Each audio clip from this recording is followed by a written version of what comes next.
It was abject.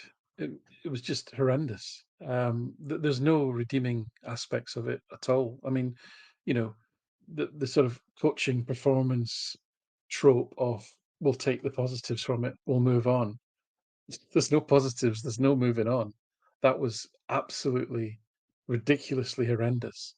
This is a team that is by nearly every measure I could find in the preview, and you can go back and check, the worst team in the league.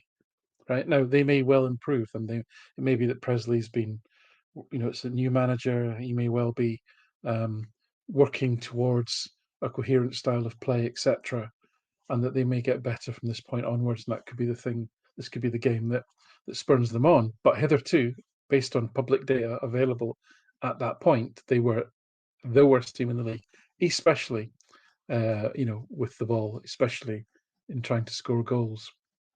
So, yeah, it was a shock. I mean, we know that Celtic is not the best version of itself, but this isn't.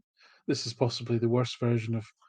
I mean, we were talking pre-show here about could we think of a worse performance, and I'm struggling. I honestly am. We're talking about the dying embers of Neil Lennon's time. It really is up there with that more recent history in terms of just overarching awfulness. Um, and it's almost to the point of, where do you start analyzing that? Because normally you sort of say, well, we've got the game model. This is how we try and play. This went well. This didn't go well. This is how the opposition set up, etc. But there was nothing innovative or different about any of that. Um, Dundee were a 5-4-1. They were very, very rigid in their shape. They were very compact. There was very little space between the lines. They didn't press particularly aggressively, didn't press at all in Celtic's half. They pressed a lot if you look at the stats bomb numbers, there was 242 pressures when the ball came over the halfway line. Fair enough, but it wasn't like balls to the wall type stuff. It was just it was good old fashioned closing down, let's be honest, just denying the space. But they did it all without sacrificing their zonal position. They were always pressing from within their zonal shape, and they didn't leave their positions by much. Yeah, so it was just if the ball came in your zone, you'd press a little bit, but then you'd go back to your zone. And they kept that, that rigidity, that um, discipline. Right? Rigidity sounds a bit negative, but let's call it discipline. That's a kind of positive word. They kept that throughout the game. Um, you know, and what do you do when you play against a team whose primary skills in terms of which aspects of their game model is operating well? We've talked about this with Celtic. It's the counter press. It's the general pressing model that's still operating, has been this season, still operating to a good standard. So what do? When you get the ball, you still launch it up the other end of the pitch and you avoid the counter press. And that's exactly what they did. They had 18% possession. They simply weren't going to get pressed. That all makes sense, right? It makes complete sense. They every single counter attack, they looked dangerous, and they maximised their opportunities in terms of they looked dangerous from every sort of long throw and free kick, etc. as well.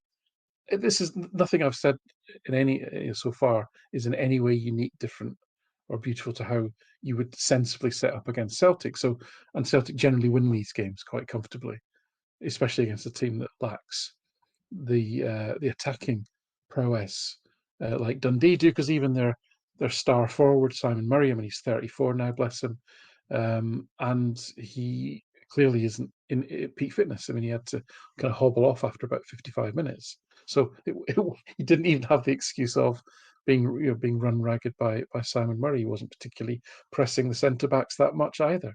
So there's nothing there. There's no sort of other factors here. Celtic wasn't unlucky. There weren't some dreadful refereeing decisions. There weren't superb you know innovative play from Dundee. I'm not. I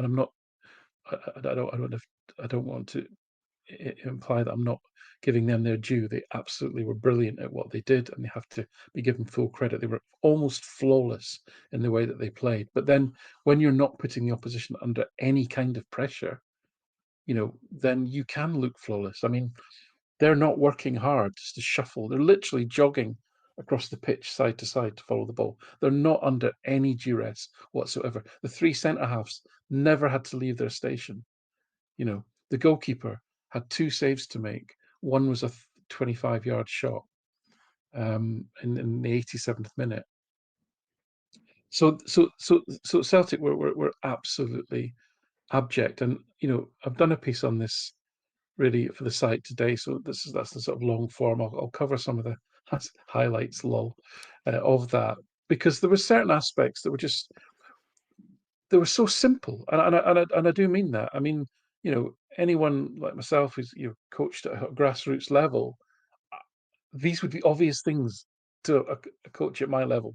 They really would. These What I'm about to say here isn't you know incredible technical detail that Rogers might have you understand why they missed it. This is simple, basic stuff, right?